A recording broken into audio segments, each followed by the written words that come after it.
What's going on YouTube? Matt Wright 103 back here with first in what I hope will be a long series of MMA analysis and predictions and reviews with my prediction for UFC on Fox 7, Henderson versus Melendez. Alright, so kicking off the main card on Saturday, we have a welterweight collision between Matt Brown and Jordan Meine. Matt Brown, the only fighter to win 4 fights in the UFC last year, versus Jordan Meine, the second best 23-year-old Canadian welterweight in the world, behind Rory McDonald.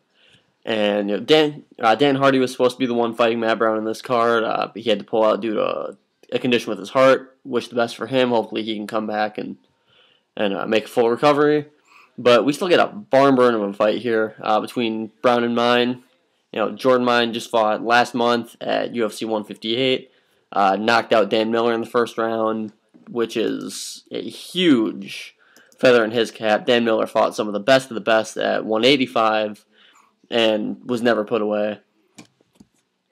And this fight could go a lot of different ways. Both guys have the skills to end the fight in either on the ground or standing. I think Jordan Meine does hold the stand-up advantage. I don't think that's too much of a discussion. But Matt Brown is legit. He has knockout power. Pete Sell, Chris Cope, Mike Swick. Swick is really the only guy on that list that's relevant, but if Matt Brown hits you and catches you flush, you're going to go down. So Meine does need to be aware of that, but Matt Brown also needs to respect the striking of Jordan Meine because Jordan Meine is a killer, especially with just some of those nasty elbows.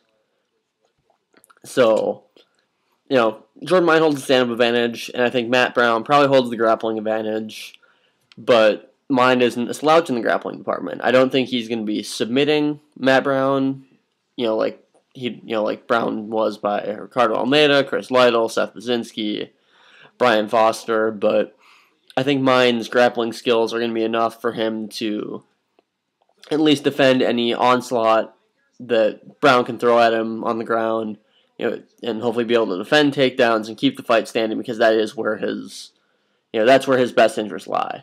And ultimately, I think that is what's going to happen. I think Jordan Mine's going to use his grappling, defensively enough to keep the fight where he wants it, and that's going to be on the feet.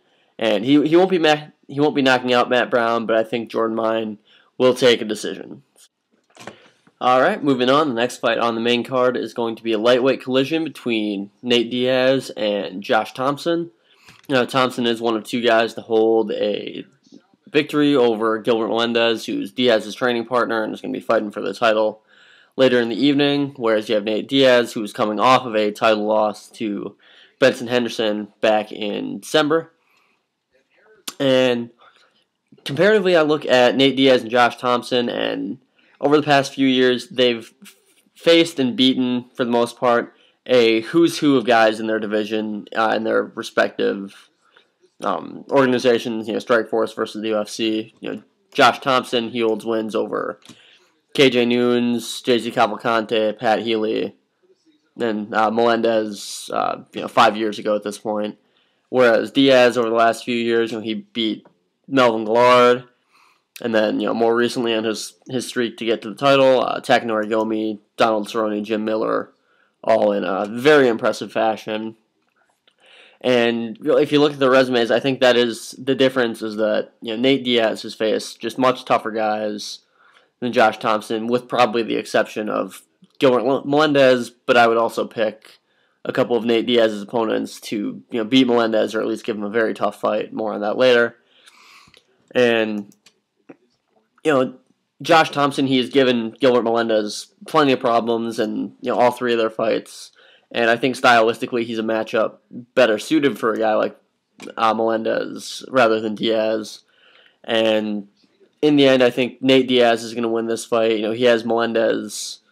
He's trained with Melendez. Melendez has dealt with Thomson on 3 separate occasions. So there isn't too much that Thomson is going to throw at Diaz that at least Melendez hasn't seen before that they won't be able to prepare for.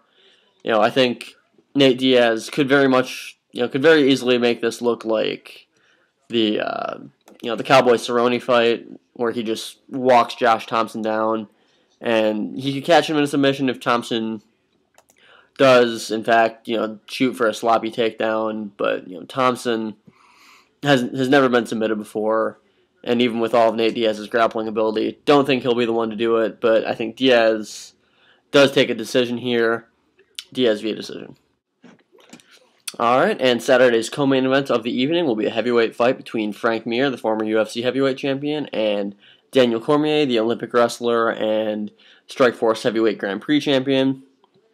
Mir's best victories is, he had the win over Brock Lesnar, 2 wins over Antonio Minotaur Nogueira, and Daniel Cormier, he has wins over Josh Barnett and Antonio Bigfoot Silva from the Strikeforce heavyweight Grand Prix tournament. And I just think, I'll put it plain and simple, I just really don't see what Frank Mir has to stop Daniel Cormier. For all intents and purposes, Mir is not one to submit high-level grapplers off his back. The Nogueira fight, when he won via Kimura, he did set that up from top position.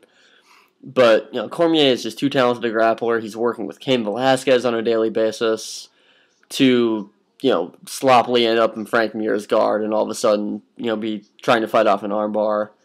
And on the feet, I think Cormier is just going to be too fast and too fluid for Frank Mir. All of Mir's losses in his career have come, via strikes. And while Cormier isn't the beast of a specimen that, say someone like Brock Lesnar or Shane Carwin is, he has that wrestling ability, he has the athletic ability and the speed, I think, to, find his range, find Mir's chin on the feet, and, eventually what I think is going to happen, he'll find his range, and eventually he'll get in on a double leg, get Mir to the ground, and I think he's just going to ground and pound him out, similar to Brock Lesnar, but at the same time, again, not in just the Hulk smash mode. I think he's going to be a little more, calm and calculated with his shots, but eventually, his fist is going to find Frank Mir's chin enough times that, Mir's going to crack, and fight's going to stop. So I have Daniel Cormier winning this fight via, TKO, we'll call it punches and hammer fists in the first round. And finally, moving on to the main event of the evening, the UFC Lightweight Championship fight between Benson Henderson and former and longtime Strikeforce champion Gilbert Melendez. And while I expect this to be a great, high-paced fight, in the end, I don't see what Gilbert Melendez brings to the table that Benson Henderson hasn't already dealt with, even in his last several fights. He's dealt with a fantastic boxer, a very fast guy in Frankie Edgar, a couple of great wrestlers in Jim Miller and Clay Guida, a kickboxer in Anthony Pettis, albeit a fight he lost. But, he's seen all that, and, submission specialists, Mark Bocek, Nate Diaz. And kind of like with Nate Diaz and Josh Thomson, I think Melendez and Henderson's resume is kind of a line in, they have parallels, but all the guys on Henderson's resume are higher up the ladder, the guys they had close fights with. Frankie Edgar and Donald Cerrone versus, Josh Thomson. The jiu-jitsu guys they beat up on. Nate Diaz versus Shinya Aoki. And, Melendez, we'll have his advantages in this fight if he does, find success. I think will be with his hands. I think his boxing is crisper and cleaner than Benson Henderson's. But Henderson has, those nasty leg kicks that he was able to slow Frankie Edgar with, If Melendez is able to catch those kicks and start countering on them, then we'll have a fight in our hands. But, Henderson's kicks, Melendez's hands, if we call that a wash, certainly in the grappling department, I favor Benson Henderson, a big, strong wrestler. His legs, his power, comes from there. His legs are the size of a running back's. And, again, he's a strong wrestler. And while I don't think he is going to submit Melendez, Melendez is a guy that trains Jake Shields and the Diaz brothers on a daily basis. I think he knows how to get out of a guillotine choke. Melendez certainly isn't going to put Henderson in any trouble with his submissions because he doesn't have any submission wins in his career. Doesn't mean he doesn't have submission skills, but against a guy who's about impossible to submit, the odds are probably, 1 in a million that Gilbert Melendez submits Benson Henderson here. And in the end, I just think Henderson's going to be too big, too strong, cardio for days, and I think he is just going to, I don't want to say he's going to make it look easy, but I think Ben Henderson wins a comfortable, we'll call it a 49-46 decision over Gilbert Melendez and retains his belt. All right, YouTube, thanks for watching. Preliminary picks are in the description below, along with my main card picks. And once again, shout out to my boy Cascade Soldier. If you're watching this, you'll certainly enjoy watching his channel, even though I did think I got these picks up before he did. So, yay for that. And anyways, thanks for watching. Take care. Enjoy the fights.